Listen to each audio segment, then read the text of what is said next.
அனைவருக்கும் வணக்கம். திருப்பரங்குன்றம் கோயில்ல தீபம் ஏற்றக்கூடாதுன்னு சொல்லி இந்த அறநிலையத்துறை கோர்ட்ல கேஸ் போட்டுக்கிட்டு இருக்காங்க.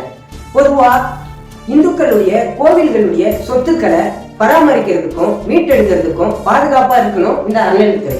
ஆனா இந்த அறநிலையத்துறை என்ன பண்ணிட்டு இருக்குன்னா, நம்ம இந்துக்களுக்கு எதிராக திருப்பரங்குன்றம் கோவில்ல தீபம் ஏற்றக்கூடாது அப்படின்னு உண்மையிலேயே தீபம் ஏற்றுறதுக்கு முன்னோர்களால உருவாக்கப்பட்ட அந்த தீப தூணை இது எல்லைக்கல், இது மயில்கல் அப்படின்னு சொல்லி எதோ விஷயத்த சொல்லிக்கிட்டு கோர்ட்ல போய் கேஸ் போட்டாங்க. சரி, கோர்ட்ல கேஸ் போட்டீங்களே, அதையாவது உங்களுடைய கட்சி பணத்துல போட்டீங்களா?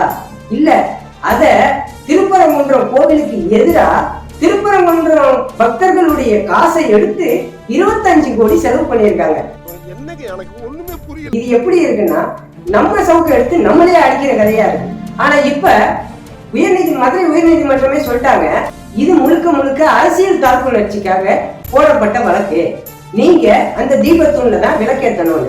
ஆனா இந்துக்களுக்கு எதிராக செயல்பட்டு இருக்க இந்த திமுகவுக்கு சரியான சவுக்கடி செருப்படி கொடுத்து விரட்டி இருக்காங்க நீதிபதிகள். எத்தனை காலத்தான் ஏமாற்றுவார் இந்த நாட்டிலே, உந்த நாட்டிலே.